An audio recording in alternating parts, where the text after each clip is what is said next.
nós não vamos pagar o pato. Quer dizer, eles acusavam o governo do PT de sobrecarregar a população com impostos, etc. e tal, e agora eles estão na situação que eles denunciaram, que não era real. Agora, com o golpe que eles deram, aquilo que eles denunciaram falsamente se transformou numa realidade. O que significa que a situação do governo Temer é cada vez mais precária. Há críticas de todos os lados, de empresários, etc. e tal. O governo, inclusive, aumentou impostos, né, que era uma das grandes acusações contra o PT, de que o PT iria aumentar impostos para sustentar a dívida pública, etc. e tal. O governo aumentou impostos, aumentou a gasolina, quer dizer, é uma situação totalmente fora de controle do ponto de vista dos objetivos que os golpistas haviam traçado para o golpe. Isso sem falar no fato, né, que é o outro lado da moeda, que a política que o governo está colocando em prática, por exemplo, o aumento da gasolina e uma série de outras medidas, ela aprofunda a tendência recessiva e tende, portanto, a aumentar o desemprego, aumentar a miséria, etc. e tal. Esse é o quadro geral, né? A situação da burguesia é uma situação, nesse momento, bastante delicada. O governo caminha no fio da navalha e, atrás dele, caminhando no mesmo fio da navalha, vem os setores que organizaram o golpe, agora querem tirar o Temer, numa situação extremamente delicada. Como nós já assinalamos várias vezes, queria repetir aqui o seguinte: se a situação se aprofunda, se a burguesia não consegue dar uma solução para a crise econômica crescente, não consegue resolver a contento o impasse político, ela pode perder completamente o controle, o Brasil pode resvalar aí, pode deslizar para uma situação falimentar, as contas públicas podem explodir, o país pode, inclusive, promover um calote internacional, e isso daí mudaria totalmente a situação econômica e política, né? Nós estamos aí desde o Plano Real, em 1994, num regime de deflação, e a crise, da maneira como ela vem se desenvolvendo, poderia reverter totalmente essa situação para um regime inflacionário, o que levaria a um enfrentamento entre as classes sociais muito maior do que está havendo hoje. Quer dizer, se a burguesia perder o controle da situação econômica, o país pode se encaminhar rapidamente para uma situação revolucionária.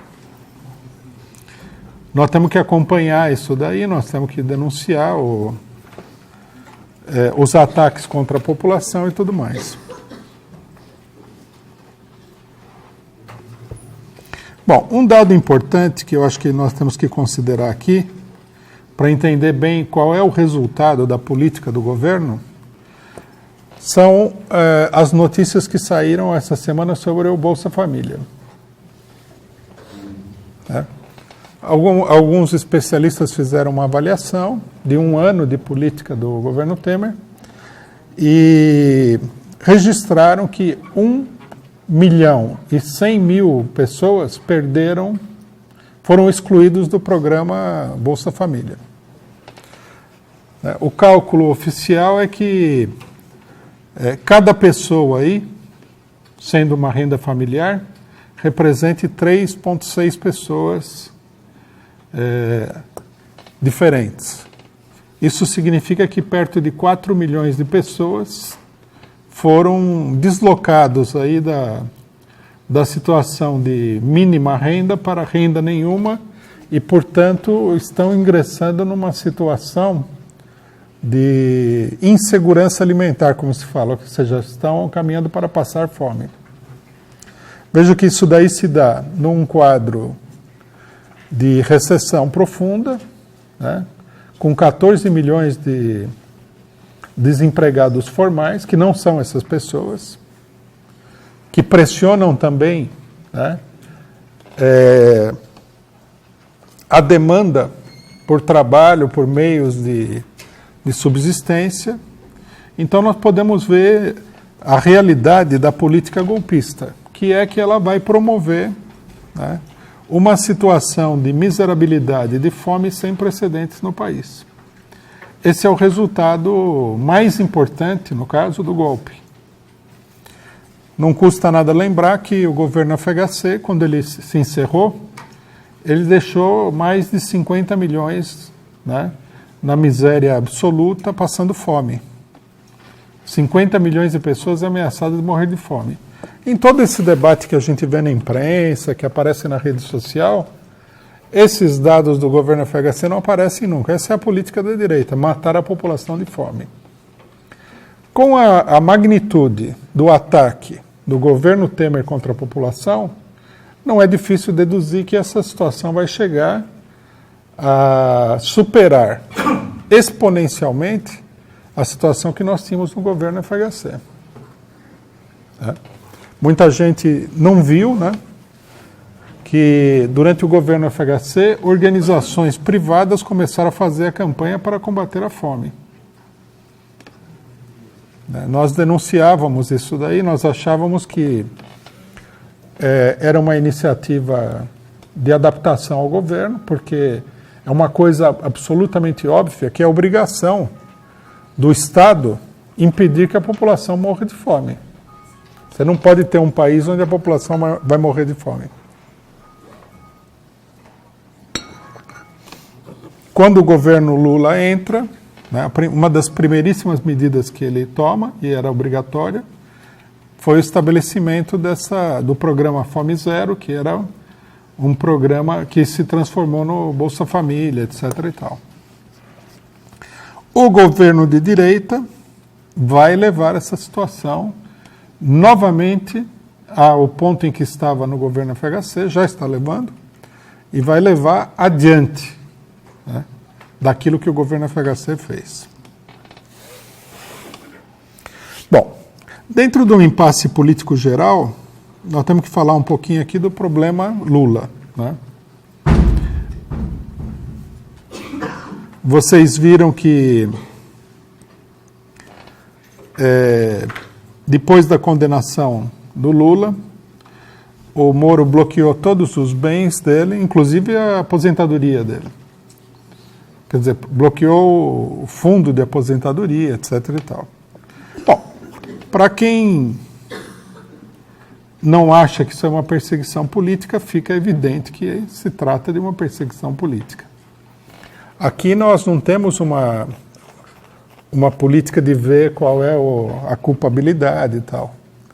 Sobre a base de provas extremamente inexistentes, o Lula não só foi condenado a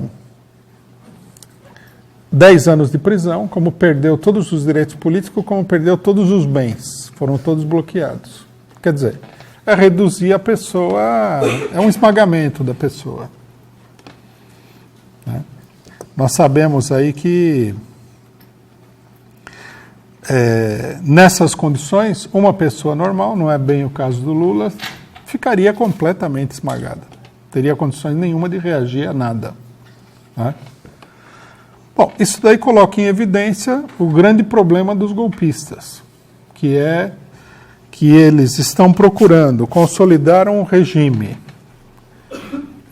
que seria um regime, como nós já dissemos, uma espécie de regime de partido único, ou seja, só os partidos representantes do grande capital, uma espécie de regime paraguaio, né? Partido Colorado e Partido Blanco, onde a participação popular estaria completamente excluída. A perseguição ao Lula visa operar isso daí. É uma questão central da situação política, né? Que a cada dia que passa fica mais claro que uma boa parte da esquerda nacional não entende. A esquerda discute o problema Lula, primeiro, como se não tivesse havido um golpe de Estado no país. Segundo, como se fosse um problema eleitoral. algo assim como, bom, se o Lula não sair candidato, sei lá, lança a Gleisi Hoffmann, né, lança o Rui Falcão como candidato a presidente, como se fosse uma coisa assim, formal, né? A maior parte da esquerda não entendeu que o ataque contra o Lula, a tentativa de esmagá-lo completamente, de impedir que ele concorra e tudo mais, é um ataque ao conjunto do regime político. Não é um ataque ao indivíduo ou a um partido. Nesse momento, a única pessoa que pode concorrer às eleições e fazer frente aos golpistas, que tem um imenso poder econômico, político, que controla a televisão, o rádio, a imprensa, etc. e tal, é o próprio Lula. A candidatura dele expressa, né, as tendências políticas de um número muito grande de pessoas. Se a Dilma teve 54 milhões de votos na última eleição, a tendência do Lula é ultrapassar essa votação folgadamente, né? Então, nós estamos diante aqui de um ataque de conjunto ao regime político que passa batido pela política da esquerda pequeno-burguesa em geral. Nós temos que entender o seguinte, né? Eu acho que esse raciocínio, inclusive, vale como uma crítica aos próprios setores do PT, que é o seguinte: nós já numa situação normal, ou seja, antes do golpe, o processo eleitoral era uma coisa, em grande medida, uma farsa. Vocês podem notar o seguinte, que Lula conseguiu ganhar as eleições em 2002 numa situação excepcional, mas o PT nunca conseguiu chegar nem perto de fazer maioria no Congresso Nacional. Porque as eleições são totalmente controladas, né? É uma eleição oligárquica, uma herança que o Brasil tem desde a República Velha. O país é muito grande, o voto é fragmentado por Estado, e acaba que esse voto fragmentado por Estado ele é facilmente manipulável, né?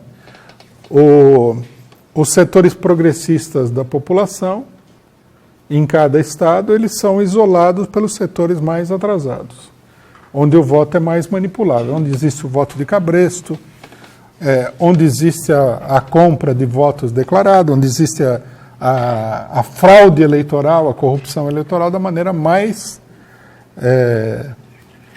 aberta possível. Então, já nessas condições, o fato do PT ter conseguido ganhar o governo foi um fato político importante. Por que o PT conseguiu chegar ao governo se ele não consegue maioria no Congresso Nacional? Ele conseguiu chegar ao governo porque o voto para presidente é o único voto de caráter universal que existe no Brasil. Quer dizer, em cada lugar, cada pessoa vota como um indivíduo na eleição. Todos os brasileiros. E é esse fato, né, que se opõe ao voto fragmentado, ao voto controlado, ao voto do rincão, às composições políticas, onde os estados funcionam como verdadeiros distritos manipuláveis, né, ele expressou uma tendência da população, depois de muita luta, depois de muito esforço. Você impedir, né, que o PT participe da eleição, logicamente participe da eleição com o seu principal líder, que o Lula participe da eleição e tudo mais, significa que a eleição não tem valor nenhum, que ela se transforma numa eleição completamente antidemocrática, uma eleição de partido único. Porque na eleição passada e no impeachment, a gente viu que a esmagadora maioria dos partidos esteve contra o PT. Eles estão unidos num bloco partidário geral. É a natureza do regime político. Então, esse problema é um problema muito sério e precisa ser profundamente discutido por todos os setores que se preocupam com o desenvolvimento da situação política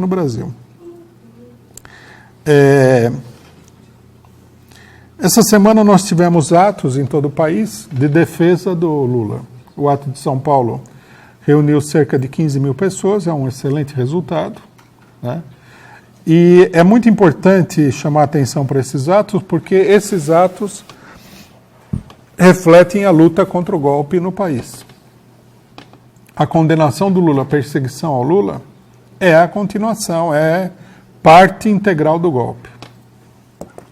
Os atos pelas eleições diretas, como nós assinalamos em mais de uma oportunidade, eles acabam não refletindo essa luta porque é uma palavra de ordem confusa, né?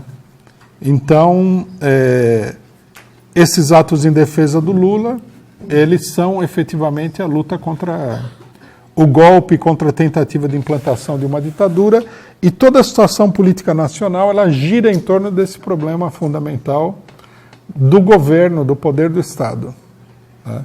Que é justamente, digamos assim, o miolo do golpe que foi dado, que foi controlar o poder do Estado, o executivo, né?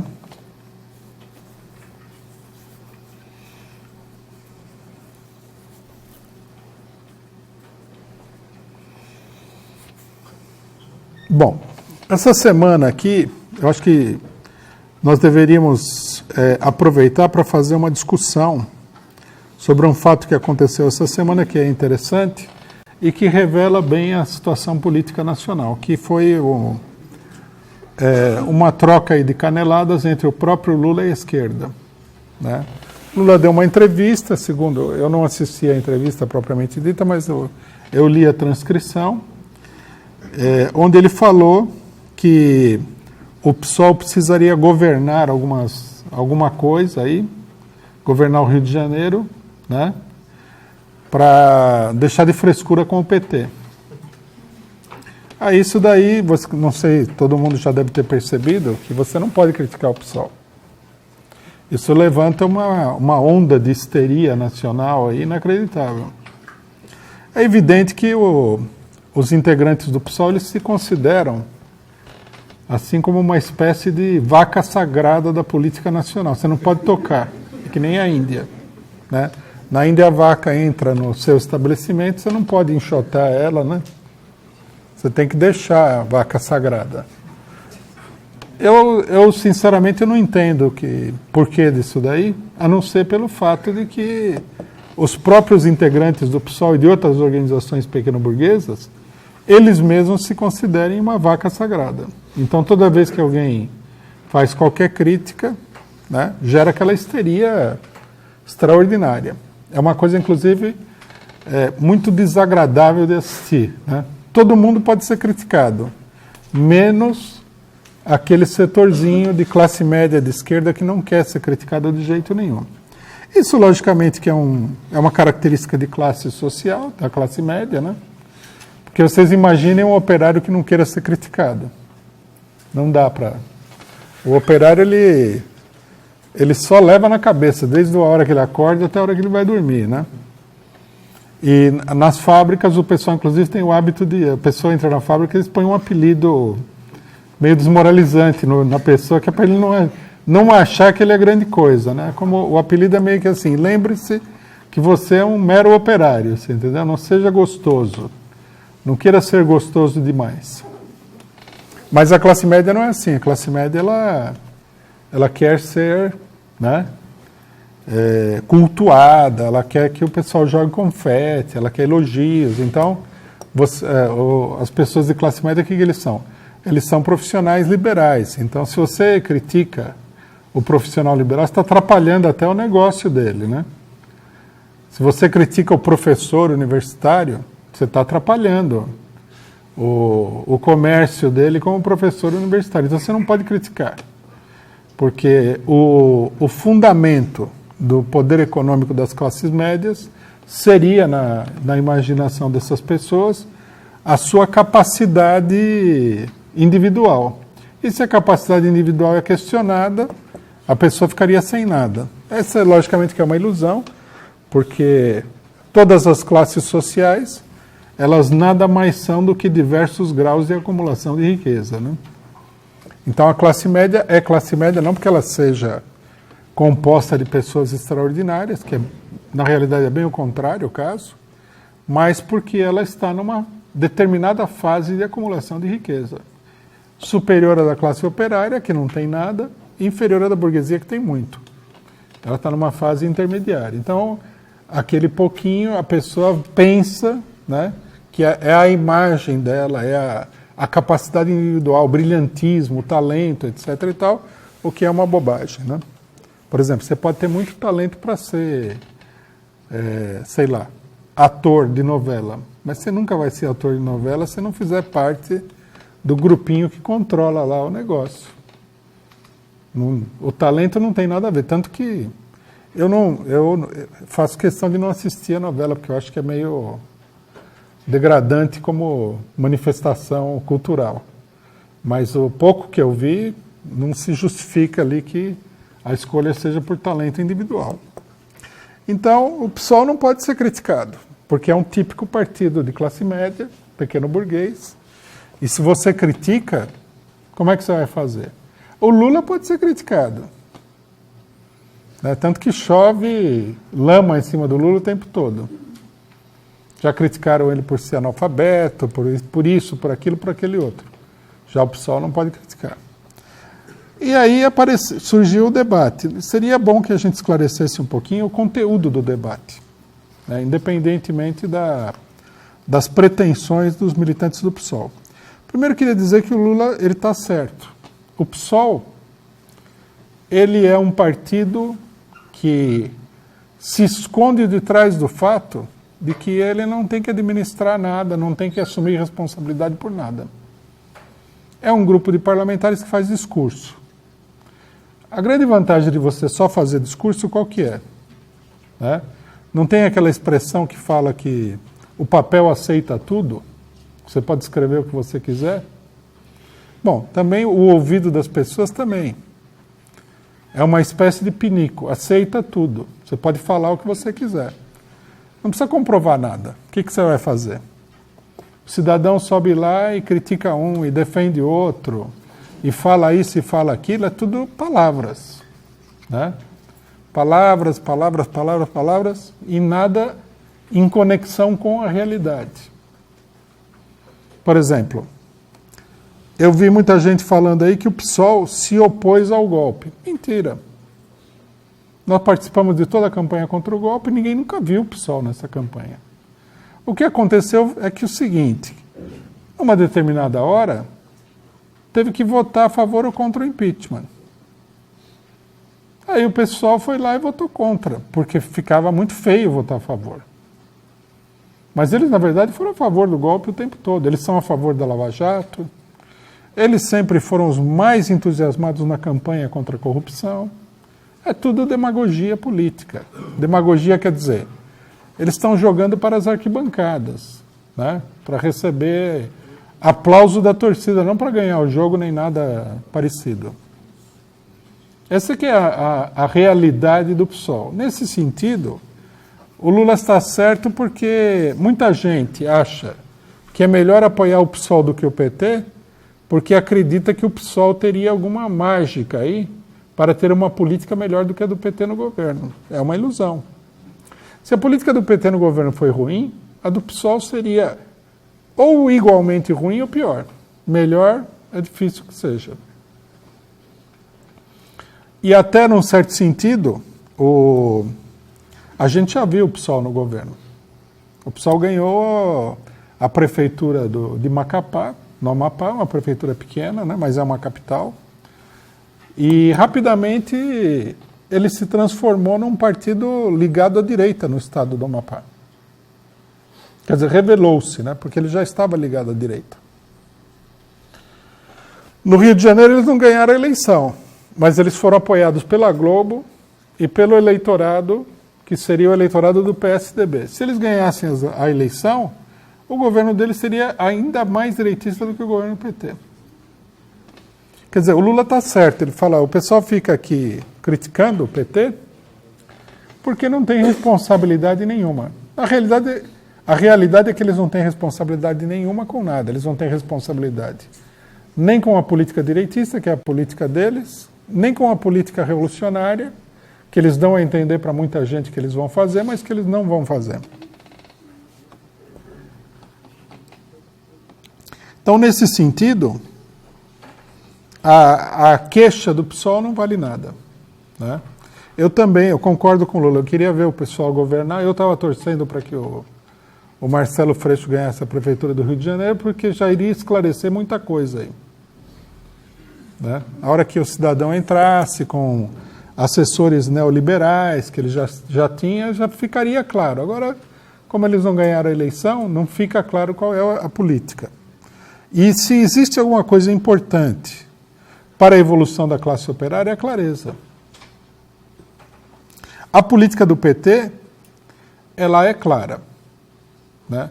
Muita gente não vai além da política do PT porque não consegue ela mesma ir além. Eles não estão ali achando que... Muita gente não está achando que aquela política é errada nem nada, ou está convencida de que a política do PT é outra. O pessoal acredita que aquela política do PT, ela pode dar certo. Agora, no PSOL, não. No PSOL tem gente que acha que o PSOL é assim, outros que acham que o PSOL é assim. Tem gente até que acha que o PSOL é um partido revolucionário. E essa confusão é uma confusão extremamente prejudicial. Nesses dias aqui, está acontecendo fora do Brasil um fato que é muito esclarecedor. Só que, logicamente, que a maior parte dos brasileiros não tem acesso às informações do que está acontecendo. Mas a gente deve dizer aqui, na Venezuela, há um enfrentamento duríssimo entre o governo nacionalista e o imperialismo.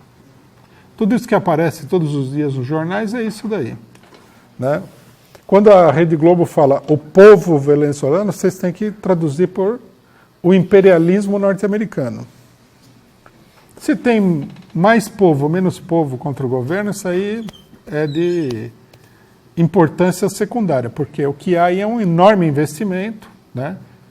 Nós temos que entender que há muitos agentes do imperialismo trabalhando na Venezuela para derrubar o governo, para fazer essa mobilização de massas, explorando as dificuldades, aumentando as dificuldades do governo e tudo mais. Mas, de um modo geral, nós podemos discutir vários aspectos da política do governo Maduro, mas não há dúvida nenhuma qual é a característica social de classe do enfrentamento que nós estamos vendo na Venezuela. De um lado, nós temos os setores nacionalistas e, de outro lado, nós temos o imperialismo. Bom, na Venezuela, a maior parte, se não a totalidade, dos grupos que compõem o PSOL no Brasil apoiam o imperialismo. Quer dizer, lá a situação chegou num ponto tal de radicalização que a posição intermediária, de disfarce, etc. e tal, já não é possível de ser sustentada, né? Há vários grupos, vários mesmo, que estão dentro do PSOL aqui no Brasil, todos eles apoiam a direita pró-imperialista, contra o governo Maduro. Todos eles propõem a derrubada do governo. Todos eles falam que a luta do imperialismo para derrubar o governo Maduro é uma luta pela democracia. Isso é importante para a gente ver o que acontece no Brasil, onde esses setores também, eles só não apoiaram abertamente a derrubada do governo do PT, porque como o PT começou a reagir, né, criou-se uma polarização e isso daí impediu que eles apoiassem a queda do governo. Senão eles iriam falar que o governo é corrupto mesmo, e iam derrubar o governo. Iam participar diretamente da derrubada do governo, eram capazes de votar até o impeachment no Congresso Nacional. Não vamos nos iludir com isso daí, que é uma coisa muito importante de ter claro, né? Para a gente entender, vou dar mais um exemplo que é para ilustrar esse fato político aí, que é um fato político muito decisivo. Essa semana eu vi um meme que foi publicado pelo candidato a presidente do PCB na última eleição. Então ele falava alguma coisa assim: eu estou cansado das pessoas me perguntarem por que o Temer chegou ao governo. Aí ele responde, ele explica por que o Temer chegou ao governo. Ele fala que o Temer chegou ao governo por causa de 54 milhões de pessoas que votaram no PT pensando combater a direita. Quer dizer, o que ele está dizendo? Que o governo PT da direita é a mesma coisa. Portanto, não houve golpe. Portanto, não há que se lutar contra a direita. Quer dizer, fica absolutamente claro que esses partidos da esquerda pequeno-burguesa centrista, eles todos são a favor do golpe. Eles só adotaram uma posição de conveniência no momento que começou a haver uma pressão, né, de todo um amplo setor da população que é contra o golpe. Se eles não sentissem essa pressão, eles teriam ido até o fim. Alguns setores têm a mesma posição, até agora. Luciana Genro, por exemplo, tem a mesma posição. Ela foi a favor da Lava Jato, defendeu a Lava Jato, foi a favor da prisão do Lula, não, acha que não teve golpe, etc. e tal. Essa é a posição dessa esquerda. Eu acho que é importante aproveitar esses acontecimentos para esclarecer isso daí de uma maneira cabal. Quer dizer, não houve golpe. Os 54 milhões, nós não votamos no PT, os 54 milhões votaram no PT. Como o Temer era vice da Dilma, então foram eles que levaram o PT ao governo. Isso é absolutamente mentiroso, absolutamente falso. Os 54 milhões votaram na Dilma, não votaram no Temer. Todo mundo sabe que o vice-presidente, ele vem embutido na chapa. Não dá para você tirar o vice-presidente. Inclusive, seria mais democrático se a população pudesse votar no presidente e no vice separadamente. Né? Aí o cidadão vota na Dilma e não vota no Temer. Se existisse isso no Brasil, a gente ia ver quanto voto o Temer ia ter. Uma mixaria de voto. Ele jamais teria os 54 milhões. Então, primeiro, uma calúnia contra o eleitor. O eleitor queria votar na Dilma, mas era obrigado a votar no Temer também. Porque o PT decidiu colocar o Temer ali. Segundo, essa não é a causa da derrubada do governo. A causa da derrubada do governo é uma conspiração feita pela maioria dos capitalistas, pelo imperialismo, para derrubar o governo. Eles simplesmente se aproveitaram do fato de que o Temer, né, que era um cavalo de Troia dentro da chapa do PT, estava a favor do golpe, colocaram ele lá. Senão eles teriam derrubado Temer e Dilma e colocado outra pessoa. A questão Temer é absolutamente acidental, digamos assim. Não tem nada a ver com a natureza do golpe. Isso é uma calúnia em todos os sentidos e, na realidade, é uma defesa dos golpistas. Quem colocou o Temer lá? Foi o imperialismo norte-americano? Não. Foram os eleitores de esquerda no país. 50 milhões de eleitores de esquerda. Quem colocou o Temer lá? Os golpistas que derrubaram ilegitimamente o governo? Não. Foram as pessoas que votaram a favor desse governo. Veja o nível de desorientação desses partidos de esquerda. Todos eles pensam isso.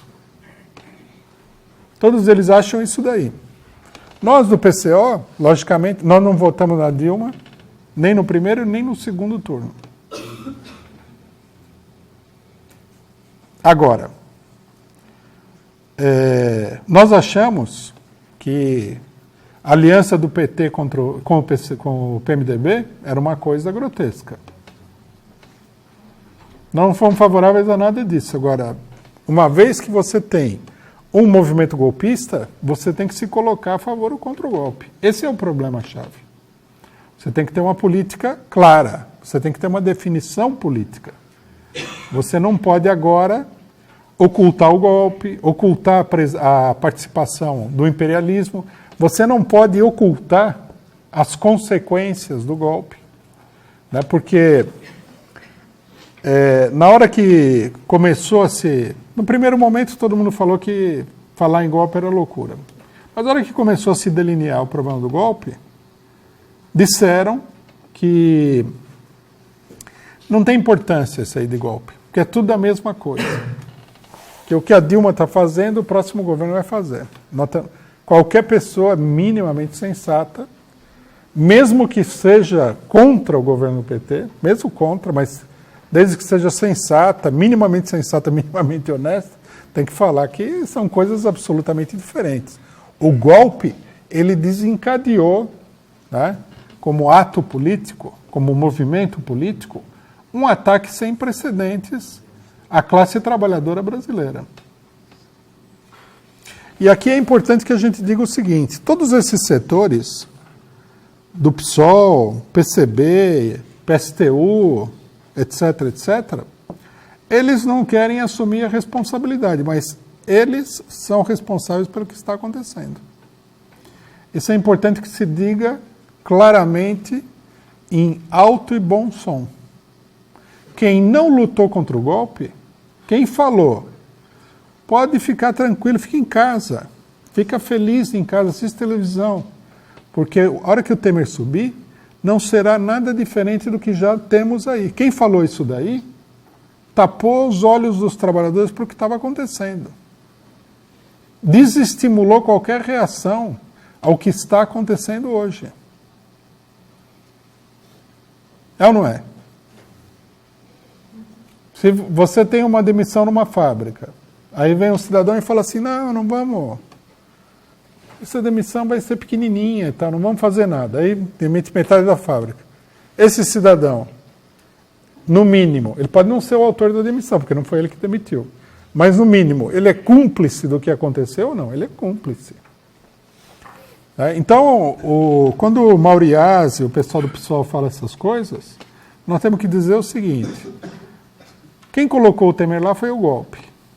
E quem procurou ofuscar a vista dos trabalhadores e do povo para a realidade do que estava acontecendo foi a esquerda pequeno-burguesa centrista, ou seja, aquela que não está no PT. Dentro do PT, teve gente também que seguia essa mesma posição.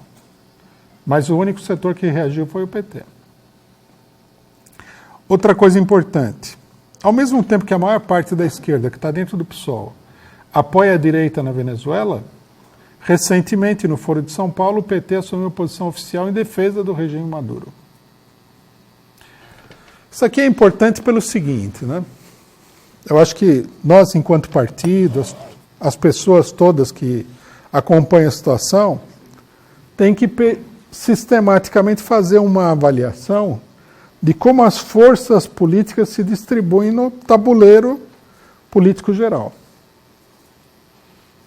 Tá certo? Houve um momento em que o PT, PCdoB,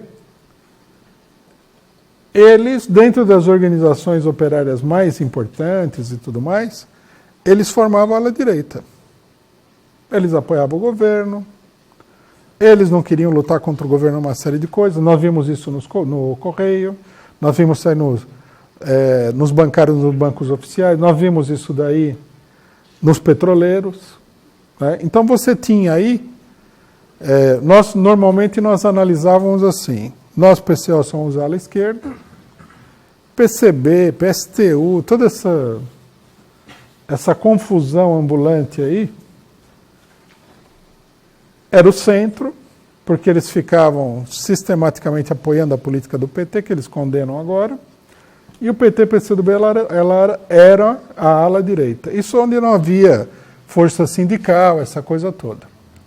O PSTU frequentemente se aliava com a força sindical, tentando dar a entender que a força sindical estaria à esquerda da CUT. Né? Bom, nós temos que entender o seguinte, que o desenvolvimento da situação, ele mudou as coordenadas. Não é assim. O PT não está mais no governo. o PT, ao invés de ser um aliado da burguesia e levar adiante uma política de conciliação de classes no governo, é um partido que está sendo perseguido pela burguesia. Veja-se o que está acontecendo com Lula.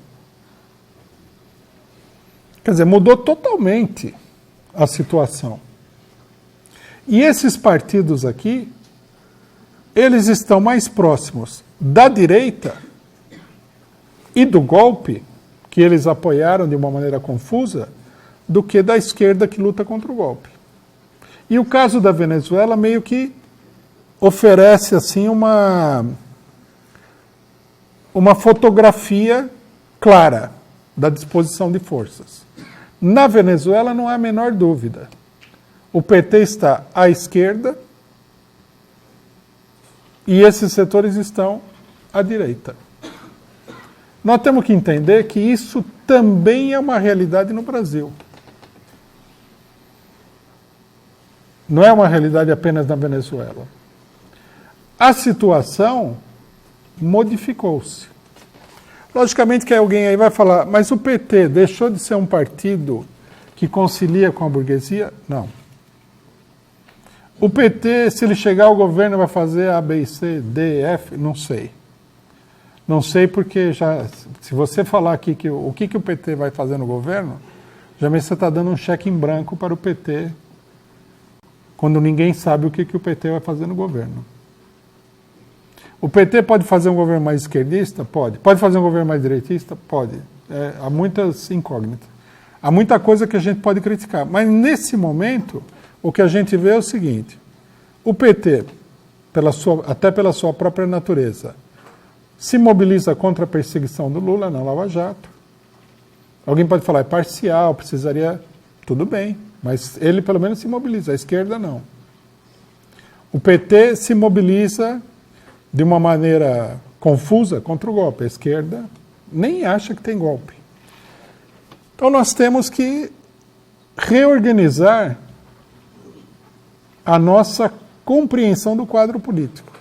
Muitos partidos, muitas organizações e indivíduos, eles perdem o rumo porque eles não analisam a situação, eles têm um esquema na cabeça. No esquema diz, A é de direita, B é de esquerda, C é não sei o que, D é não sei o que lá. E eles vão com esse esquema, o mundo real vai mudando, né? E eles vão com um esquema que correspondeu ou não, às vezes não correspondeu a nada, mas se correspondeu, correspondeu a uma situação do passado. Isso daí é uma coisa que nós temos que levar em consideração, que é muito importante. Na greve geral, quem se mobilizou para fazer a greve geral foi a CUT. O resto ninguém viu. Porque tudo é uma conversa puramente eleitoral. Quer dizer que a mobilização contra as reformas também foi encabeçada pelos militantes do PT dentro do sindicato. Isso sem falar, né, que é um dado importante, mas não seria tão... Até seria importante, mas não é decisivo para a gente tomar uma decisão, que nas bases do PT, do eleitorado do PT, das pessoas que apoiam o PT, há um enorme deslocamento à esquerda. Né? Não só do PT, também do PCdoB. Nós fizemos o teste. Nós fomos em várias reuniões aí e atacamos duramente a força sindical. A cúpula, tanto do PCdoB como do PT, acha, né, por uma série de razões, que a unidade com a força sindical é importante. Mas quando você ataca a força sindical, você vê que a base desses dois partidos é contra a força sindical. Quer dizer que eles estão também se deslocando à esquerda. Não é só que as direções se deslocaram à esquerda. A base se desloca à esquerda. Nesses outros partidos aqui, eu não vejo uma avaliação crítica de coisas como essa que diz o Mauro Iazzi, que 50 milhões de brasileiros votaram a favor do golpe. São culpados pelo golpe porque votaram na Dilma Rousseff. Mais uma coisa sobre esse problema que eu queria enfatizar, que eu acho que é importante. Para alguns setores da esquerda, né, a confusão na análise se revela também uma confusão na estratégia política. Quer dizer, o que você analisa para agir, né? Sem análise, agir seria meio que você agir como um boi brabo, sair por aí chutando tudo pela frente. Muitos setores falam o seguinte, que a política do PT tem que ser combatida. É uma abstração. Qual política que tem que ser combatida? Em geral, na medida que a política do PT não é a nossa, ela teria que ser combatida. Mas qual exatamente? Porque eu vejo frequentemente a pessoa chegar e falar assim, não, porque a Dilma fez isso, o Lula fez isso, blá, blá, blá. E eles consideram que isso daí é combater o PT. Na verdade, é ajudar a direita. Porque toda vez que a direita ataca os trabalhadores, você fala, não, esse pessoal aqui que está contra isso também fez parecido, então desmoraliza o movimento que está querendo se erguer contra os trabalhadores. Nós temos que entender o seguinte, a luta política é sempre uma coisa concreta, para que ela seja uma luta política real. Nós temos que identificar, na situação política, quais são os eixos, os parâmetros fundamentais, as coordenadas decisivas da situação política. A coordenada mais decisiva da situação política é o golpe. Por que essa é a coordenada mais decisiva? Muita gente considera que não é. Se vocês acharem surpreendente, muita gente acha que não é. Que é, por exemplo, a reforma trabalhista. Ou tal outra coisa, tal outra coisa. O golpe é a coordenada decisiva porque ele envolve aquilo que é sempre a essência da luta política, ou seja, o poder político. Política, por definição, é a luta pelo poder. Por isso que a gente diz que os anarquistas que se recusam a lutar pelo poder, eles são, nesse sentido, apolíticos, estão fora da política. Eles mesmos consideram que tem que estar fora da política, pelo menos os anarquistas mais tradicionais. Porque a política tem a ver com o Estado e com o poder do Estado. Política é uma atividade prática que visa a conquista do poder do Estado. Essa é a política. Pelo menos na definição científica após a Renascença, a partir de Maquiavel. Bom, por isso, se nós partimos desse dado fundamental, a questão-chave é o golpe. Se os golpistas saírem completamente vitoriosos, eles vão moldar o regime político à sua imagem e semelhança, de acordo com seus interesses. Se o movimento antigolpista sair vitorioso, nós teremos uma outra coisa diferente. Então, quer dizer, o eixo da luta é o golpe. Os setores que não lutam contra o golpe, não entendem o golpe, não reconhecem o golpe, não acham que a derrubada de um governo eleito democraticamente, um governo de esquerda, pela direita, é um golpe, ou é um problema político, pelo menos, esses setores se deslocam automaticamente para a direita. Não há como ser diferente. Então nós temos que partir disso daí. Se o PT se coloca na luta contra o golpe, logicamente que se nós vamos combater alguma coisa no PT, não pode ser o fato de que eles estão contra o golpe. A única crítica válida, uma vez que nós tenhamos essa coordenada fundamental, é a discussão sobre como combater o golpe. Essa é uma discussão válida. Você subir lá e falar que o Lula não sei o quê, não é válido, porque não é isso que está em pauta na realidade do país hoje. O que está em pauta é a luta contra o golpe.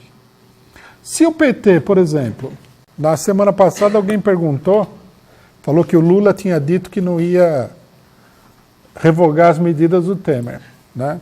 Aí eu não tinha visto nenhuma declaração dele e tal. Falei, não sei, parece estranho, mas não sei, precisaria ver o que ele falou, se ele falou mesmo isso daí. Essa semana ele deu uma entrevista e falou que tem que revogar tudo que o Temer fez. Quer dizer, Era conversa mole, lógico. Também é uma loucura. Se o cara vai falar que não vai revogar, qual é o sentido dele se colocar como alternativa ao que fizeram os golpistas? Então, por exemplo, uma crítica válida é essa. O Lula vai ou não se posiciona contra essas medidas, acha que tem que derrubar os golpistas, revogar as medidas. Se ele não se colocasse, você critica ele por isso. Não adianta criticar o Lula porque na greve de 1979 ele fez A, B ou C. Que importância tem isso hoje? Isso não faz parte da situação política atual, que é o que conta. Você pode usar como um elemento para reflexão, mas basear a política naquilo lá é absurdo. Então, a nossa política, por exemplo, é a seguinte. Nós achamos que a luta contra o golpe é a única política progressista, democrática e revolucionária no país hoje. Quem não luta contra o golpe não tem política nem progressista, nem revolucionária, nem democrática. E nós estamos prontos a julgar todas as forças políticas, não só o PT, dependendo do que elas façam ou como elas se posicionem diante desse problema político fundamental. Esse é o único debate que tem interesse. Porque senão nós caímos aí numa discussão política totalmente abstrata. O que o Lula pensa do futuro do país? Sei lá eu. Não estou dentro da cabeça dele, nada. Ah, mas o governo dele foi assim assado. Tudo bem. Isso daí também é uma coisa que você tem que tomar cuidado na política. Nós temos que lembrar que o Lula, se nós queremos ter uma política correta diante do PT e do Lula, nós temos que lembrar que o Lula é uma espécie de reedição modificada do que já aconteceu no Brasil com o Getúlio Vargas. Então, Getúlio Vargas foi membro de uma oligarquia no Rio Grande do Sul. Aí ele rompeu com essa oligarquia e passou para o lado da oposição democrática à oligarquia. Ele se juntou com o tenentismo e participou e até acabou encabeçando, sendo um dos principais setores da Revolução de 30. Depois ele rompeu com os tenentes para fazer uma constituição conservadora em 34. Quando a Constituição fracassou, ele deu um golpe de Estado e estabeleceu um regime de características fascistas no país. Nessa altura, vocês imaginem vocês vivendo naquele período lá. Já a cabeça da pessoa teria dado todo tipo de nó imaginável, não é? Eu sei disso porque a geração dos meus pais é dessa época, né? É muito importante a gente ver a política como uma coisa do mundo real, presente, não como uma coisa abstrata. Então, uma vez, minha mãe falou o seguinte, que ela tinha horror, né? Quando ela estava na escola, na época do Estado Novo, daquele negócio, daquele autoritarismo, do fato de que todo lugar que você ia tinha a fotografia do Getúlio Vargas, de que toda hora cantava o hino nacional, hasteava a bandeira nacional, aquele nacionalismo de fachada, né, que é típico de quem não tem muito nacionalismo para fazer, né?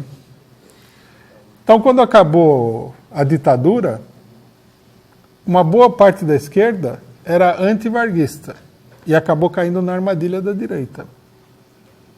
Porque o Vargas, depois do Estado Novo, ele foi lá para São Borja, ficou no sítio dele lá. Ele era senador, mas ele quase não vinha para o Rio de Janeiro para exercitar o mandato. Então, em 1950, ele decidiu se eleger de novo.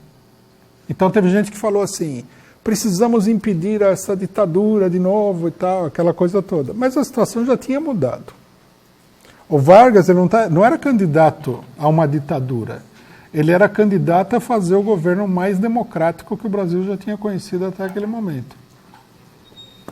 Quer dizer, se você não tem o conhecimento e a flexibilidade para acompanhar isso daí, você vai, em algum momento ou em vários momentos diferentes, você vai correr e vai dar de cara com a parede, vai bater a cabeça na parede. Tem que ver isso daí. O governo Vargas de 1950 é o momento máximo do nacionalismo brasileiro, da parte da burguesia brasileira. Ninguém entendeu isso daí na época. A confusão era absoluta. Quando o Lacerda falou que o Vargas não podia ser candidato, se fosse candidato, não podia se eleger, se fosse eleito tinha que derrubar, muita gente concordava com ele, porque falava, isso aí é um ditador, é um Hitler, é um fascista, não sei o que lá. E eles estavam totalmente desorientados. O Partido Comunista da época, né, que não é o mesmo que a gente tem hoje, que isso aqui é um grupo de universitários, ele também errou. Ele achava que o Vargas era o principal inimigo do povo, o principal agente do imperialismo, enquanto o imperialismo estava derrubando o governo Vargas. Quer dizer, política não é para os que não entendem nada do que está acontecendo. Você precisa entender. Então, o caso Lula tem que entender isso daí. Né? Se nós queremos ter uma política séria em relação ao problema do PT, nós temos que deixar em aberto aí muitas coisas sobre o desenvolvimento do lulismo. Pode não dar em nada, pode acontecer muita coisa. Porque a crise nacional é enorme. O conflito do PT com a burguesia é total. Então, a esquerda está completamente desorientada e não tem política. A nossa política, por outro lado, nós temos um programa e nós entendemos que o teste fundamental de todas as forças políticas é como elas se comportam diante do problema do golpe. Não o que a pessoa fez em 1930, o que a pessoa está propondo fazer agora. Né? Se houver causa para você dizer que, pelo que ela fez em 1930, ela vai fazer A, B ou C agora, tudo bem, é uma discussão. Precisa ver se ela é fundamentada. Mas você ficar simplesmente, né,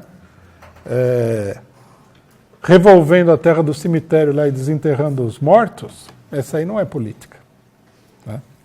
E o problema que o Lula coloca é o grande problema do próximo período, que é o seguinte: o que nós temos que fazer? Nós temos que conseguir um espaço dentro do regime político tal como ele é, em dissolução, em transformação, para ser um regime cada vez mais derrotista, ou nós temos que derrubar esse regime com um programa que atenda aos interesses da classe trabalhadora, do homem do campo, etc. e tal. Porque se alguém falar, o Lula fala isso aí, que tem que ganhar o governo e governar, é como ele falou. Na hora de governar, você tem que fazer acordo. Porque como é que você vai passar uma lei no Congresso? Se o PSOL falar que não vai fazer acordo, está mentindo. É uma enganação. Nós entendemos que, de fato, se você for eleito presidente, você vai ter que fazer o acordo, vai ter que fazer acordo com alguém para governar no marco dessas instituições que estão aí. E por isso que nós dizemos, as instituições elas têm que ser removidas, abolidas. Com essas instituições, não dá para ter um governo popular, não dá para ter um governo de trabalhadores, não dá para ter um governo nem progressista burguês, nada. A experiência do PT, nesse sentido, ela é muito valiosa para entender o Brasil. Então vocês veem, não é um debate simplesmente de criticar A, B ou C ou D. É um debate para definir, né, a política a ser seguida diante de uma situação concreta. Bom, dois ou três comentários sobre outros problemas e a gente abre para o debate. Bom, primeiro nós temos que destacar aqui o governo Dória em São Paulo, né? Se é que a gente pode chamar isso aí de governo. O cidadão, ele mandou jogar água na população sem teto, sem casa, sem nada de São Paulo. Depois, como a repercussão foi muito negativa, ele jogou a culpa na empresa que faz a limpeza e que joga água. Mas todo mundo já sabe que esse é um truque tradicional da direita, né? A direita, eles acham que se você é uma pessoa despossuída, que foi esfolada até o último centímetro de pele aí pelo capitalismo e foi jogado na rua, que nem um lixo, você não é gente, você tem que ser tratado como lixo. Você tem que ser removido junto com o lixo da cidade. Não que eles removam o lixo da cidade, mas a população que eles acham que é lixo, eles querem remover. Então, isso aí não conta nada. Depois o Dória é o responsável pela empresa também. O que nós vamos correr atrás de um empresário que fez isso aí? Isso aqui mostra, já não é um problema simplesmente de protestar, embora eu ache, né, nós estamos estudando aqui, nós do PCO, de entrar com um processo pela Carta de Direitos Humanos, porque isso aqui já não é um problema legal comum, né? Acho que a esquerda toda deveria se juntar e abrir um processo de violação de direitos humanos, porque é inacreditável o tratamento de lixo dado à população. Mas o que eu gostaria de chamar a atenção, fundamentalmente, é o seguinte: é para o que é a direita brasileira. As pessoas que apoiaram esse cidadão, que apoiam, que acham que ele é um... Eles volta e meia falam alguma coisa para disfarçar o que eles querem. Então, uns que se dizem aí libertários, liberais, sei lá o quê, eles querem a liberdade. Agora, veja bem, não há ideologia no mundo que justifique isso aqui. Você ir lá, pegar pessoas que não têm mais nada, que estão no fundo do poço da sociedade, e jogar água nessas pessoas em pleno inverno paulistano. Quem faz isso daí é uma escória da humanidade. É o que existe de mais inferior em termos de humanidade no planeta Terra. Essa é a direita. Nós temos que entender bem isso daí, né? Eu vejo, volta e meia eu vejo várias declarações, o pessoal falando, não, nós precisamos unificar todo mundo.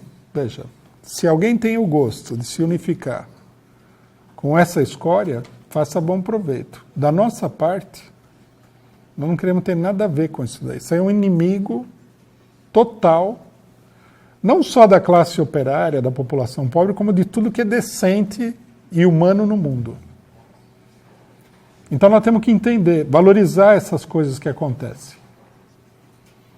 Quer dizer, o lixo aqui é o próprio prefeito e o PSDB, a administração pública toda. É um lixo. A imprensa toda golpista que encobre isso daí. Esse é o lixo humano. Então, destacar isso daí. Também destacar o fato de que isso daí, a desenvoltura com que eles fazem essas coisas, mostra os efeitos do golpe de Estado. Eles tiraram o governo de esquerda, eles derrotaram a esquerda, e eles vão crescendo em cima da população. Bom, outro dado que mostra isso daí é o seguinte: a própria Pastoral da Terra, da Igreja Católica, que também apoiou o golpe, ficou na miúda, está chamando a atenção para o fato de que o massacre dos trabalhadores rurais já adquiriu proporções inéditas. Quer dizer, para quem acha que o golpe é um golpe, como é que falaram? Golpe parlamentar. Precisa ir lá no interior do Brasil e explicar para as pessoas que estão sendo assassinadas de montão que é um golpe parlamentar, que elas não se preocupem com o golpe. O golpe não é armado, ele não é violento, né? Então explicar isso aí para o povo que está morrendo lá, que é um monte de gente. É um número cada vez maior. Essa semana saiu a notícia, que é uma entre muitos, que 3 acampamentos do MST estão sendo ameaçados pelos jagunços dos latifundiários e pela polícia. Né? Vejam bem, esse ano aqui está batendo os recordes, o recorde de mortes no campo em muitos e muitos anos. Quer dizer, o golpe, ele não é exatamente um golpe parlamentar, como o pessoal fala, ou seja, uma manobra parlamentar, ele tem outras consequências. A violência da polícia chegou a níveis também estratosféricos. É só acompanhar o que está acontecendo no Rio de Janeiro. Mas é geral, em todo o país. A violência no campo subiu. O ataque contra a população pobre, veja o que o Dória está fazendo em São Paulo, já foi a Cracolândia, agora são os moradores de rua e tudo mais, é cada vez maior. E nós temos também a notícia do pessoal que está sendo excluído do Bolsa Família, né, o aumento da fome. Quer dizer, o golpe vai ter como consequência a morte de uma quantidade enorme de gente da população pobre. Ele não é um golpe pacífico. Ele não é uma manobra legislativa, parlamentar. É isso, fundamentalmente, que o pessoal não entende sobre o golpe. Né? Por exemplo, falar em golpe parlamentar, falar em golpe não sei o quê, é ocultar a realidade das coisas, que é um massacre de grandes proporções da população. Isso sem falar nos processos, prisão de sindicalistas.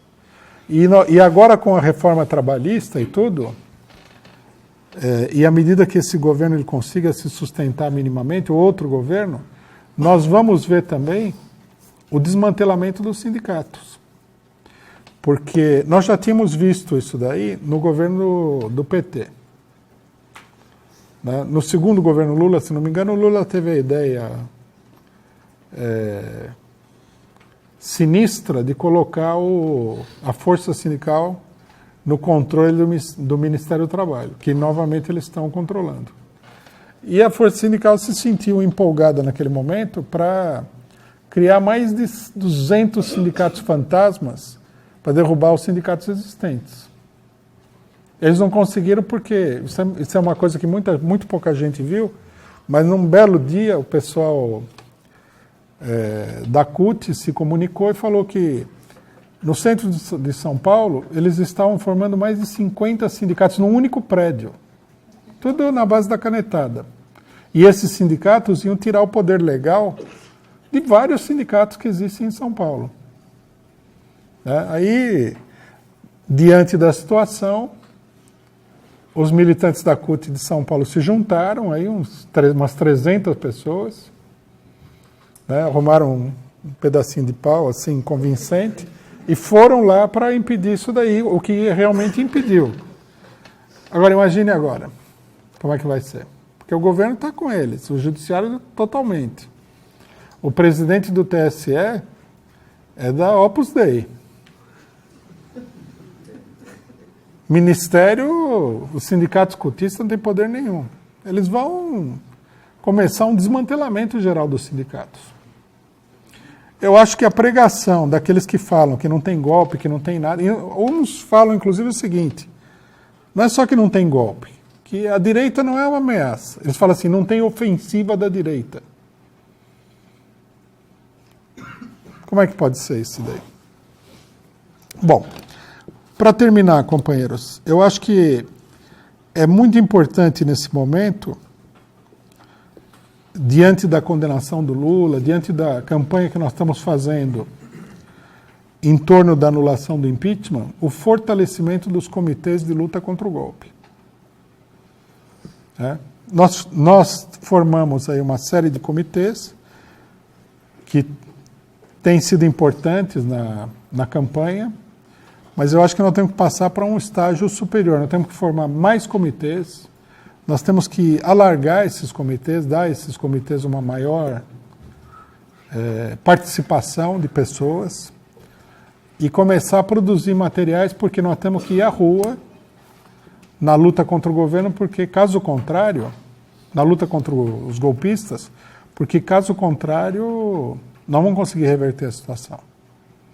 Tem que ir à rua, tem que se comunicar com a população, tem que tirar panfleto, tem que pregar cartaz. Nós temos que fazer uma campanha ampla. Se ninguém se dispõe a fazer isso daí, nós temos que fazer. É uma coisa absolutamente essencial, é uma coisa fundamental e é uma tarefa para o próximo período. Como nós estamos aqui reunidos, né, na Universidade de Férias, nós vamos fazer uma reunião ampla para discutir justamente esse problema da campanha entre nós. Vamos ao debate, companheiros?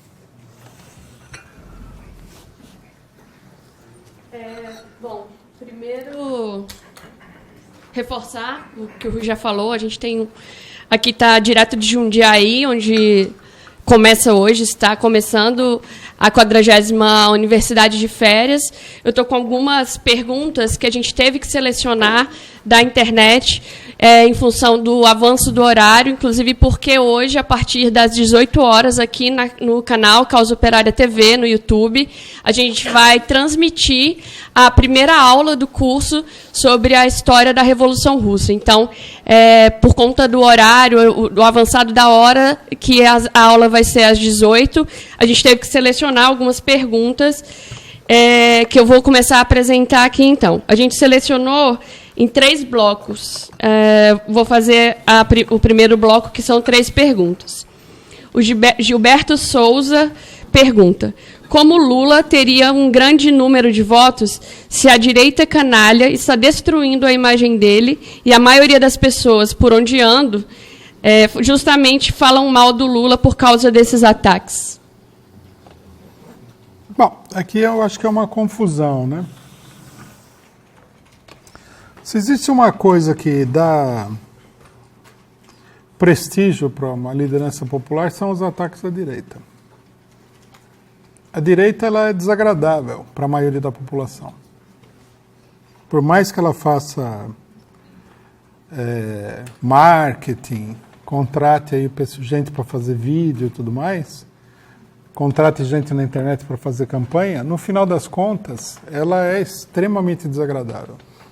Você veja as medidas que eles tomaram aí e o que eles fazem. Esse governo é repugnante. Uma coisa que muita gente tem que entender é o seguinte: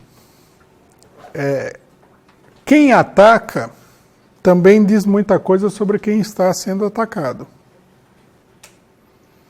Se você for atacado aí por uma pessoa que é universalmente conhecida como vilão, você aparece como mocinho. É isso que já está acontecendo com Lula. E vai acontecer muito mais. É um cálculo óbvio, mas que a maioria das pessoas não faz. À medida que tiraram a aposentadoria do Lula, todo o dinheiro, a casa dele, a caminhonete dele lá, só deixaram uma que era velha demais para confiscar, ele não só aparece como uma pessoa perseguida, amiga do povo, mas ele aparece quase como um mártir do povo brasileiro. Quanto mais baterem, mais ele vai crescer. Porque direita não é uma coisa simpática. A pessoa que está falando isso daí, fala muita gente, fala mal do Lula e tudo mais. Isso aqui tem 2 explicações. Primeiro, tem uma classe média que vive fora do mundo real. Então, esses aí, mas mesmo esses aí já estão ficando mais calados. E segundo, a reação popular ainda não explodiu como ela deverá em algum momento. E na eleição ela vai se manifestar. Então, eu acho que não... a tentativa da imprensa de acabar com a imagem de uma liderança popular, normalmente, a não ser que a liderança popular seja frágil o suficiente para ser esmagada completamente, normalmente não funciona. Veja o caso de Getúlio Vargas. A campanha que a imprensa fez contra ele, a mesma imprensa, Estado de São Paulo, Globo, mesma porcaria. Só transformou ele numa... Você vê que ninguém lembra. Se você, inclusive, falar para a maioria das pessoas que o Getúlio Vargas foi chefe de um governo semifascista no Brasil, a maioria das pessoas não lembra disso. O pessoal tem ele como o grande líder popular nacionalista, que é a última fase, que é quando ele entrou em conflito com toda essa direita, com a burguesia, e foi perseguido. Isso daí a gente já sabia desde o começo. O pessoal achava, a esquerda acreditava piamente que o PT ia ser varrido pela direita. Mas não é assim tão simples. É mais fácil o Lula se transformar num mito político do que ser varrido pela direita. E os casos estão aí para a gente ver. Né? Podemos ver a história da Argentina com Perón. Tem muitos casos. Essa é uma operação que não vai dar certo. Corrupção pode parecer muito importante no momento que está todo mundo batendo bumbo. Mas na hora que o pessoal começa a passar fome, corrupção é a última das preocupações da pessoa. A pessoa quer reformas sociais. Aí reformas sociais, ela olha, de um lado tem o Dória, que joga água gelada em mendigo quando a cidade está 9 graus. E do outro lado tem o Lula, que defende o trabalhador. Quem será que o pobre vai escolher?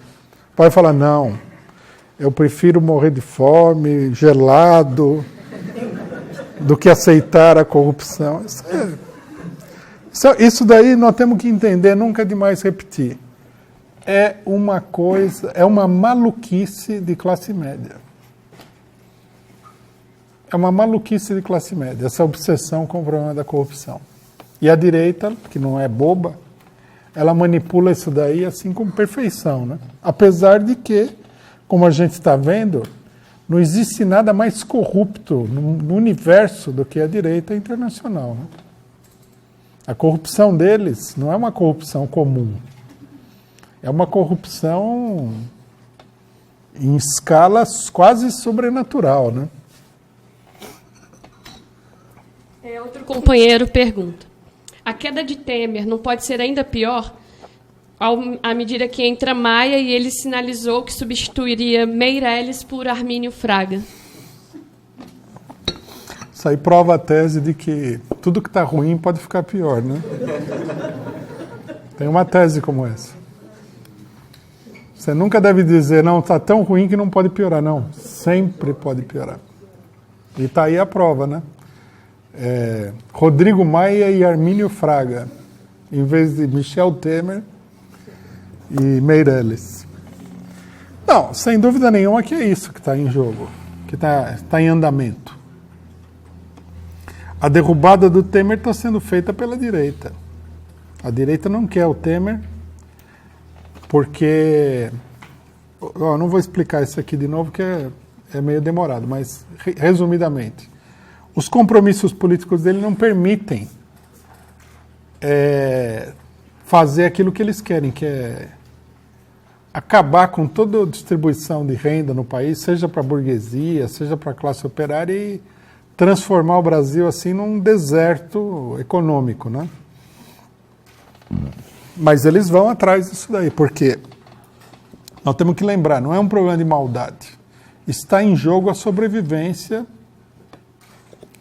dos bancos, das grandes empresas capitalistas. Caso contrário, eles não fariam eles não agiriam de forma tão subversiva dentro do regime político, porque é uma coisa perigosa. O único senão dessa tese, que é correta, é que a operação golpista ela é muito intrincada. Derrubaram a Dilma, colocaram o Temer, daí derrubaram todos os ministros do Temer, está quase todo mundo na penitenciária, quase chegando na penitenciária, daí acusaram o Temer, aí vão colocar o Maia, depois não sei o quê, tem que arrumar a eleição, quer dizer, é um plano complexo. Então, como todo plano, o plano complexo, tudo que é complexo, ele é frágil também. O que é muito simples, se você pegar uma coisa que é uma peça só, o número de fraquezas disso daí é bem menor. Mas se você pegar uma coisa que tem muitas junções e tal, ela tem muitas fraquezas. Então, abre a brecha para o contra-ataque das forças populares. Simplesmente isso daí. Agora, as forças populares, coitadas, não estão indo muito bem, né? Carlos Silva pergunta. A atuação de Marco Aurélio Mello foi relevante para a evolução da esquerda no Brasil e na América Latina? Marco Aurélio Mello? Não, então é Garcia. Garcia. Marco Aurélio é o ministro do STF, né? Marco Aurélio. O Melo ele é Aurélio também? Não, esse é Marco Aurélio Melo que ele colocou, mas Marco Melo é o do STF, né? Deve ser uma referência a esse que morreu agora, que era do PT, certo? Deve ser o Marco Aurélio Garcia. Bom, não vi a relevância do... Ele era um... Se eu estou bem lembrado, nos velhos tempos de PT, ele era um professor universitário, era dessa ala pequeno-burguesa do PT, né? Devem estar falando isso porque os petistas foram lá, né? O Lula chorou. Ele era amigo do Lula, lógico. Mas eu não acho que tem importância...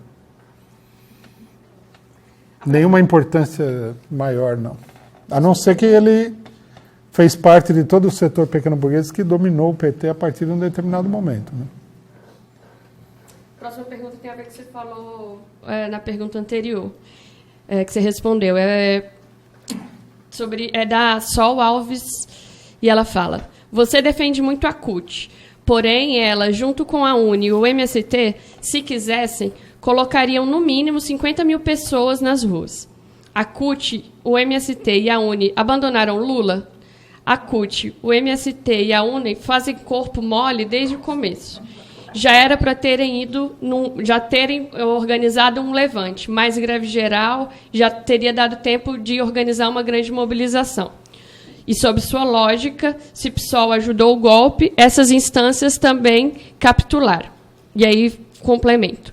O PCO, proporcionalmente ao número de filiados da CUT, MST e UNE, está mostrando mais capacidade de mobilização do que essas três organizações, não acha? Então, o problema é o seguinte, aqui há várias coisas que eu acho que são confusão. Vamos começar pelo final. O PCO é um grupo militante, de vanguarda. Então, logicamente, ele é mais unificado, mais centralizado, mais ativo do que organizações maiores. Essa é uma primeira questão que a gente tem que destacar. Segundo, é confuso dizer que se a CUT quisesse, colocava não sei quantas mil pessoas aí. Nós temos que entender o seguinte, ó. A CUT tem 3.000 e lá vai fumaça sindicatos. Vocês calculem aí que cada sindicato tenha no mínimo 20 diretores. São 60 mil sindicalistas. Então, matematicamente seria uma coisa simples, a direção da CUT se reúne, chama os sindicalistas a se mobilizarem, saem 60 mil pessoas das ruas. Mas o que a gente tem visto não é isso. Porque nós não podemos achar que porque uma pessoa é de um sindicato que está afiliado à CUT, que ele tem consciência política real do que está acontecendo. Eles não se mobilizam. Em primeiro lugar, é isso daí. Não há consciência política. Segundo lugar, nós temos que entender que o pessoal da CUT, da mesma maneira que a direção da CUT, a direção do PT e várias outras direções ficaram acuadas pela campanha da direita, os elementos de base ficaram mais acuados ainda.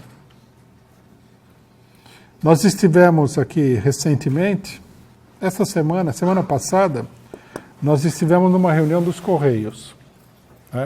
Eu poderia citar exemplo de outras categorias bancárias, professores, etc. e tal. E aí nós levamos a nossa proposta de que nós tivemos na reunião dos Correios e nós tivemos no congresso plenária da CUT do Distrito Federal. Hoje está tendo a plenária da CUT de São Paulo. Em todos os lugares nós fizemos as mesmas propostas. Greve geral de 48 horas, não a condenação do Lula, anulação do impeachment, etc. e tal. Na reunião da CUT não foi aprovado na CUT do Distrito Federal. Nenhuma proposta nossa foi aprovada. É uma das mais combativas. E é uma das mais combativas. Quer dizer que a confusão política é muito grande. Por que o pessoal não aprovou? Eles ficaram em dúvida, será a melhor política, não será? E, apesar de que a gente via que uma boa parte do pessoal era a favor. No Correio, aí foi até pior, porque a dita esquerda, que na realidade é uma direita, se colocou contra tudo isso daí. No Correio acabou sendo aprovada a campanha do Lula e pela anulação do impeachment. Mas houve um enfrentamento grande. Aí a esquerda subia lá, em vez de discutir o golpe, falava que o PT não sei o quê, né? No ano tal e tal, situação, uma coisa horrenda. Quer dizer, a confusão, não é porque você tem uma organização que a confusão política não penetra nessa organização, que a pressão da direita não penetra. Eu não acho que é um problema, basta a direção da CUT chamar o pessoal, que todo mundo se mobiliza, ou todos os sindicatos entram em greve. Não é assim, não. Os trabalhadores estão na defensiva, as direções também estão na defensiva, e seria necessário um trabalho grande de propaganda para mudar essa situação. Isso é que é preciso entender. Isso vale para todo mundo, não é só a CUT. Em geral, todo mundo. Né? Se a situação fosse diferente, mesmo o PCO sendo um partido pequeno, colocaria também milhares de pessoas na rua. Agora, eu acho sim que mesmo gente que quer combater, que quer se mobilizar, está confuso, está semi-paralisado pela confusão política. Por exemplo, o presidente da CUT, no ato que teve em São Paulo, falou que se o Lula for chamado para Curitiba de novo, tem que ocupar Curitiba. Você vê que a posição dele é uma posição combativa. Ele já tinha falado que tinha que fazer greve de 48 horas. Mas aí você entra, vai ter que negociar com esse, com aquele e tal, e a pessoa não tem a clareza necessária para tocar para frente. É uma deficiência? É da natureza dessas organizações? É. Mas é preciso entender bem, para a gente não ficar alimentando fantasias. Não é que se alguém estalar um dedo, o povo todo sai à rua. Isso aí não está nem perto de acontecer. Você pode gritar bastante, aí é complicado, não é simples, não. Tem muita complicação e muita dificuldade. O problema do PSOL não é esse. Porque se o PSOL participasse da campanha e mobilizasse pouca gente, o resultado da campanha fosse fraco, essa é uma coisa. O problema é que eles, na realidade, até hoje, ou ficaram contra, atrapalharam, ou tiveram uma participação puramente formal. Por exemplo, durante toda a campanha contra o golpe, o PSOL, junto com o Boulos, formou uma frente separada. Então, você chamava um ato, ficava aquele negócio, vai, não vai, quem que vai unificar, não vai unificar. E depois o PSOL... eles têm essas coisas ditatoriais, né? Nós fomos na reunião da frente da Frente Povo Sem Medo, daí informaram a gente que partido não podia falar. Assim é complicado, né? Assim não dá para tocar o negócio para frente. Eles atrapalharam muito a luta contra o golpe, muito. E eles nunca tiveram uma posição clara e não têm agora. Por exemplo, a questão da anulação do impeachment. Todo mundo tem consciência de que todos esses setores de esquerda, eles não só são contra anular o impeachment, como que eles defendem que a situação continue como está. No Congresso, na reunião do Correio, a gente propôs a anulação do impeachment, o setor dito de esquerda todo votou contra. Quer dizer, eu não sei se eles sabem o que eles estão fazendo, né? Eu até dou um desconto pela falta de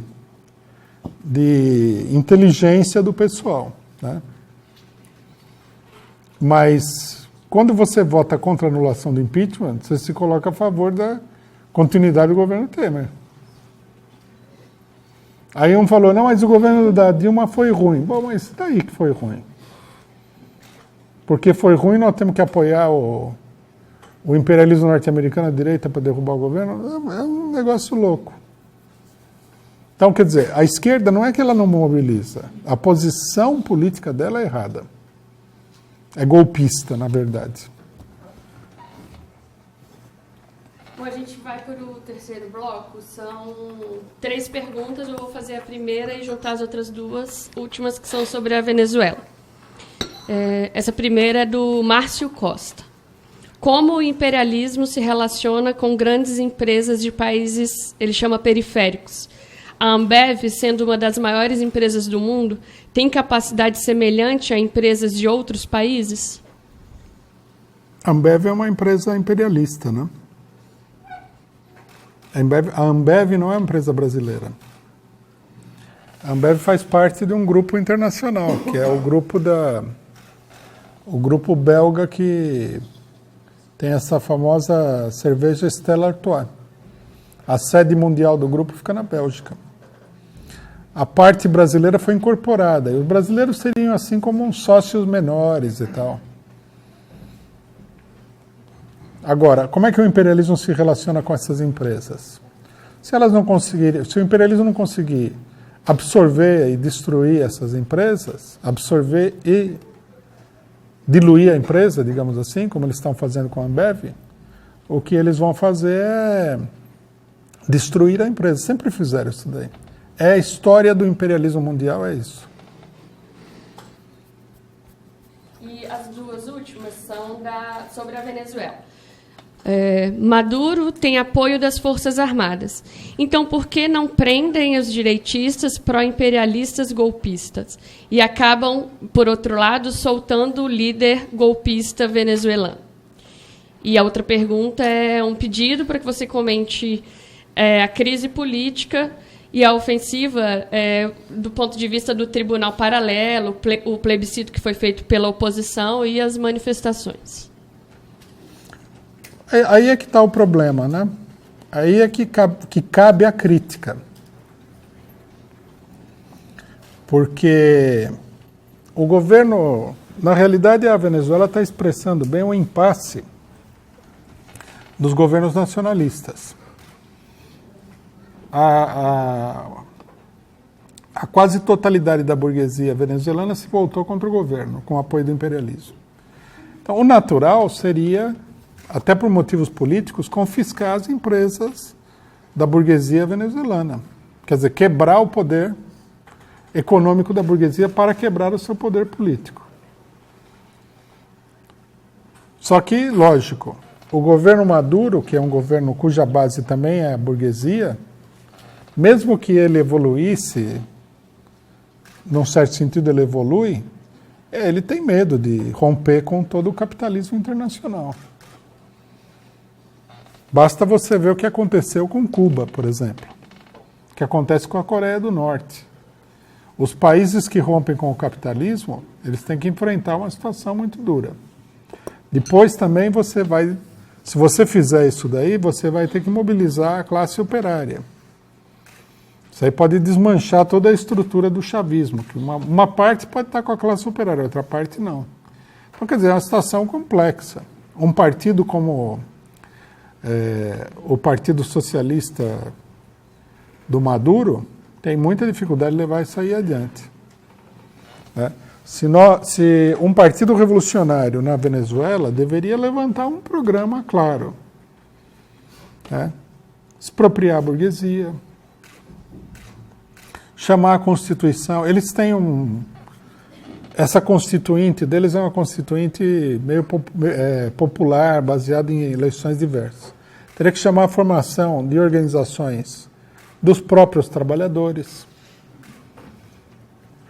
Quer dizer, teria que ter uma política revolucionária que fosse no sentido de esmagar a burguesia e o imperialismo. Agora, isso aí o governo não tem condições de fazer, mas um partido revolucionário pode propor isso aí. Sem falar que a classe operária venezuelana está confusa também, né?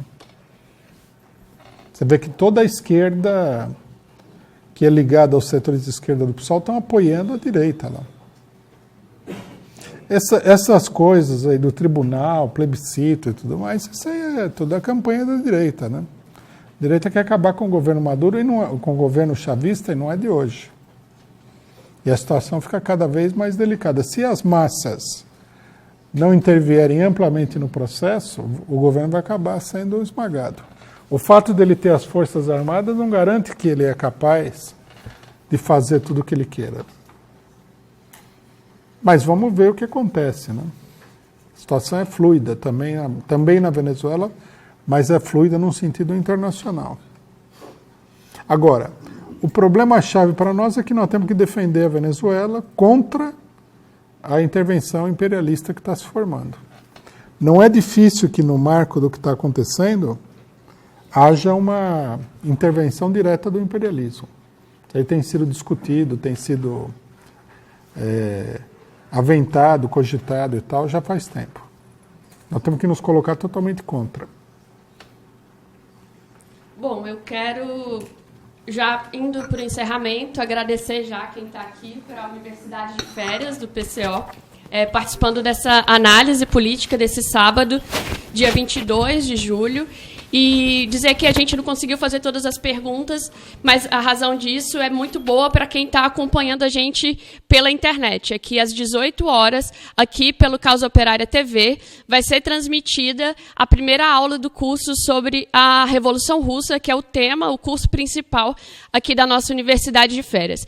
Então, você que está acompanhando pela internet, esteja aí às 18 horas no YouTube e no Facebook da Causa Operária TV, que a gente vai transmitir essa aula ao vivo e, quem sabe, outras atividades aqui da nossa Universidade de Férias. Amanhã tem um lançamento de um livro e, durante a semana, várias outras atividades que estarão sendo realizadas aqui direto de Jundiaí. Agradeço pela audiência e até mais.